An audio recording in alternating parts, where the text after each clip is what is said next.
off, I would like to thank all of you for being here today.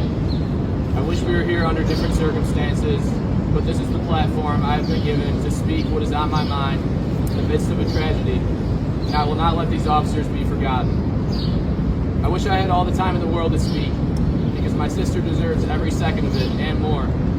But this is about so much more than just her. This city is facing a crisis, and I hope it has the attention and support of city officials, because you are the ones who can truly make a difference. I've had a lot to say over the past few days, especially about this city needing change and support for our officers. I hope we all know by now that mental health is real, and that our officers are both exhausted and overworked, but some of you still seem to have critiques and questions. I can't speak for other officers, but I certainly can and will speak for my sister. I'm here to answer two questions today, as so many of you seem to know my sister better than I did.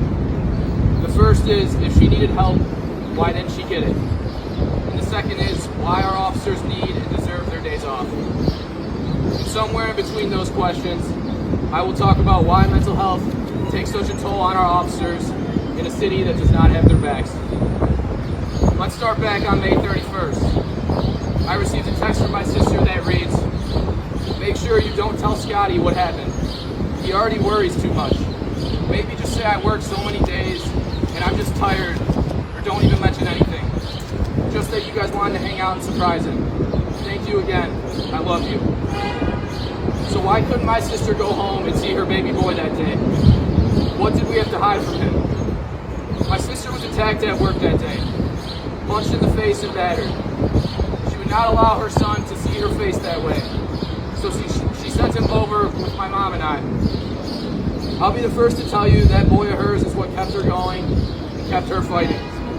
So going home to a house where she wasn't even in any condition for him to be there breaks my heart. But this is what she signed up for, to serve and protect. And being attacked is not even what upset her.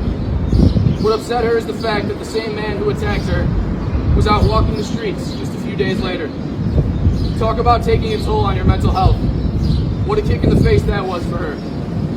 Assaulting a police officer, in my eyes, her eyes, and hopefully all of yours, is most definitely a crime.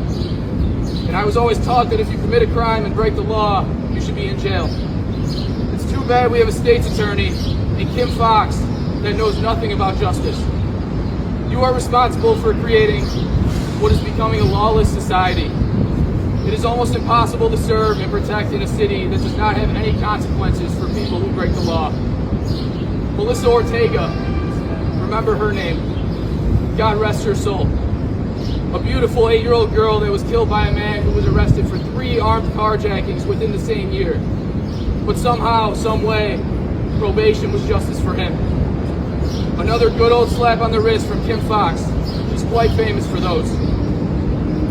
So to our state's attorney, understand that you are a huge part of the problem. You are making the lives of police officers, which is already difficult enough, even more difficult.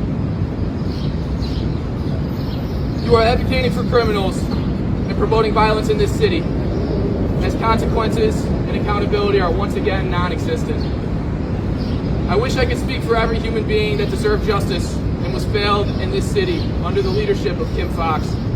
But there is a greater message I'm looking to portray here today. It seems that many of our leaders do not have the backs of our police officers, especially when it matters most. They are backing a whole different agenda, as the ideology behind the term defund the police is an absolute joke. It is an idiotic and uneducated political agenda that is set to divide our citizens from its officers. Our officers need more resources. They need more funding. They need more people.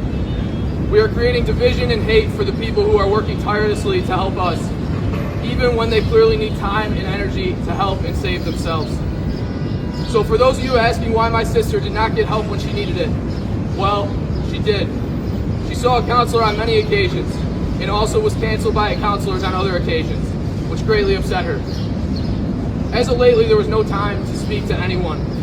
Working long hours with canceled days off. When was she supposed to get help? She's out in the heart of Inglewood, doing everything she can to serve and protect others. Where was her protection? Where was her break? Where was her time? We need to value the lives and feelings of our officers just as much as everybody else. We need to protect the people who are risking their lives to protect us. This job is the most traumatizing of them all, and we are taking away their time to process what they see, let alone everything else going on in their own lives. So let's get back to those two questions as they go hand in hand. Why did my sister not get help when she needed it? Well, she did. At least she tried. And why do these officers need days off? To breathe, to think, to sleep, to process the traumatic scenes that they are witnessing, to spend time with their families, to feel like human beings, to feel like they matter. I truly feel that this city failed my sister. More importantly, I feel that it is failing our officers who are still with us today. So to our mayor, to our superintendent, and to all other officials in any position of power, what are you doing to prevent us from losing the next officer? What are we waiting for? Enough is enough.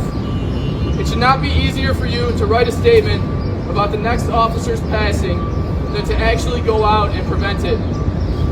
How about we start giving these officers time to use the resources that you are giving them? I want change.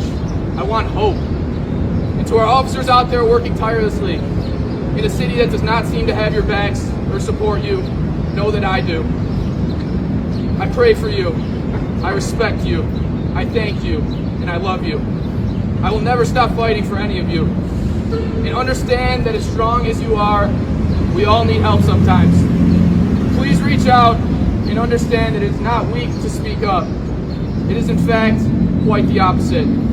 It is brave and the first step to hopefully seeing the beauty in a world that can get very dark sometimes. And when things get too dark and everything seems too heavy, think about the people who need you here. Your family needs you, this city needs you, and I need you. Your life matters, and you are here for a reason. We all have a purpose in this world, and believe me when I say that you are making a difference in the lives of others. You are true heroes, and I will continue to do whatever it takes to make your lives a little better. I'm just getting started, and I will not be going anywhere. Rest in peace to all of our fallen officers, and pray for those who are still out there protecting our city day in and day out. Let's shake up the world, Patsy. I will not let them forget you. God bless, and always back the blue.